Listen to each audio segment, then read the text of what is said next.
اعوذ بالله من الشیطان الرجیم بسم الله الرحمن الرحیم.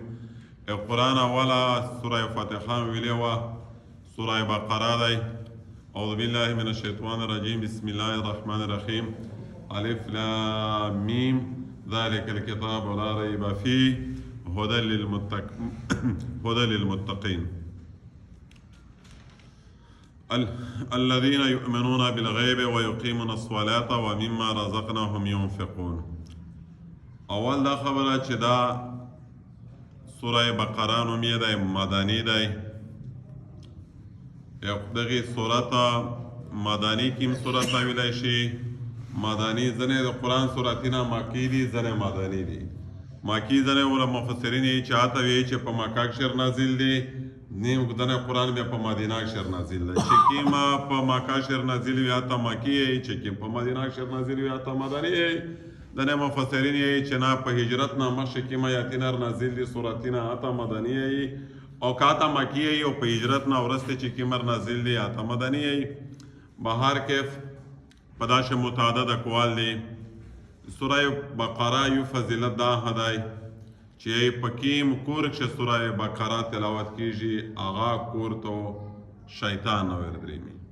چې په کیم کور کښې دا سوره ذکر کیږي هغه کور ته شیطان نه وردرېږي. د قرآن په تمام سورتونه کښې 20 سورت دا دی چې څومره د قرآن سورتونه دي په هغه کښې 20 سورت دا دی.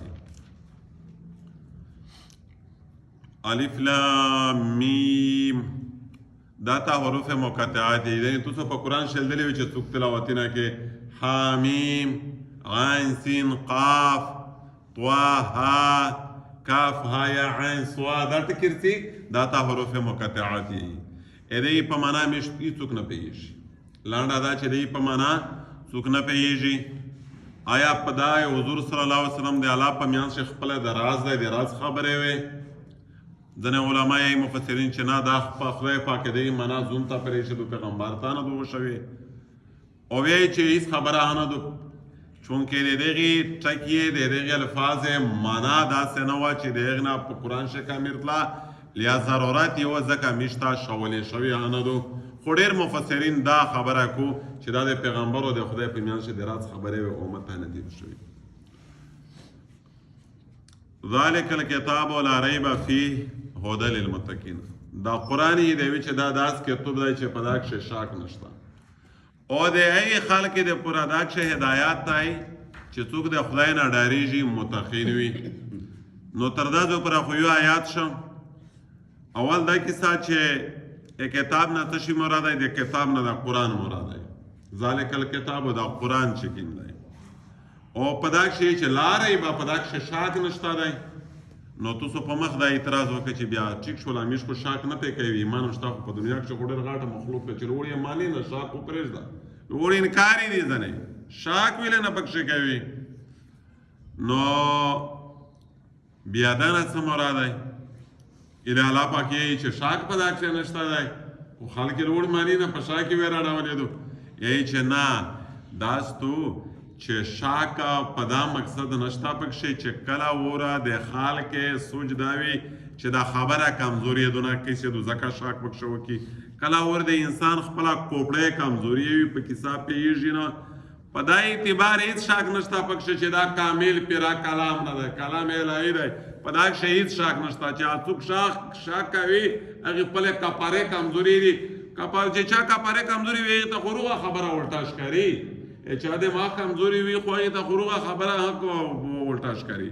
په دا اعتبار سره شک نشته چې دا کتاب دی د الله د طرفه نه نازل دی. هدى للمتقین دا لیار و شای قرآن چاته پرهیزګاري ته هغې خلک ته چې کوم خلک د الله نه ډارېږي. علما لیکلي دي چې نو قرآن خو هر چاته نازل دی. بیا په دا کښې چې هدایات دی د پرهیزګاري خلک د پوره، متقین د پوره، یا د هغې خلک د پوره چې څوک د خدای نه ډارېږي. آیا چې څوک د خدای نه ډارېږي د هغه د پوره هدایات نشته پکښې؟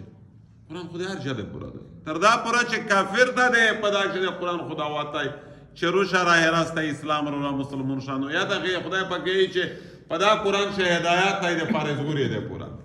یی چې نه ای خلک د پوره چې څوک ډاریږي په دا کې یی چې شاک نشته دا چې قرآن په وجه سره هدایت الله جل شانو خلک ته کوي چې د په لک خوف اکا کافر وي اکا مسلمان وي اکا فاسق وي اکا فاجر وي یو سوال بل هاپه وشي سپخایو پلاټي وي اسه و عمر نه تیریږي چې قرآن په دا مزامین یې تیر کی چې نه پداکشه هدل للمتقین متقین یې چې پداکشه پرهیزګوري د پر هدایت ای پرهیزګوري خو بیان پرهیزګوري یې پرهیزګوري د پر څنګه هدایت ای خو په سیخ الیار سیخ وي په چار خدا چې داسې ویل شوی وای چې پداکشه ګناګور پر هدایت ای پداکشه کافر پر هدایت ای اولدار صاحب الله پاک فرمایي چې هدل للمتقین پداکشه پرهیزګوري پر هدایت ای نو وایي چې پرهیزګوري د پر هدایت معنا دا دی چې پرهیزګوري نور هغه پرهیزګوري د قرآن په وجه سره جوړیږي ای پرهیزګوري په هدایت شه نور اضافه درې می دی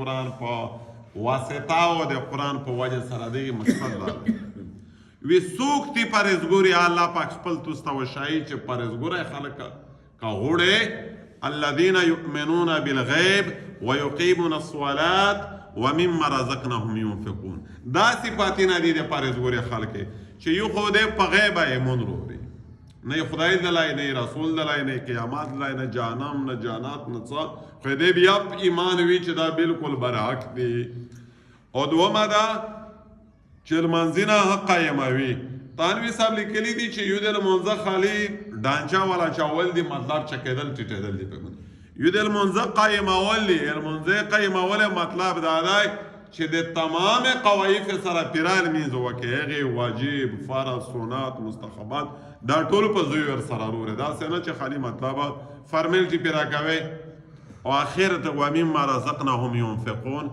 چې کوم شمول میجور کړی دی د اولاد دا دران صفات دی متقین دی الله په لیار شه دی نه خرج کوي درې صفاتونه یې د متقین خلک بیان کړل یؤمنون بالغیب ويقيمون الصلاة ومما رزقناهم ينفقون چې کوم رزق میجور دی د اولاد مر کړی دی مال ور دی غنا دی الله په لیار شه هغه په جایزه طریقه سره خرج کوي دا د متقین صفات دی تر دې زو پورا قرآن ترجمه نن کافي و ځکه چې په دا کښې بیا تفصیل شته دی یو ډېر ښه سوالات دي پکښې سړی ډېر سر پې خلوص شي میږي هم ویز در سره زده کوي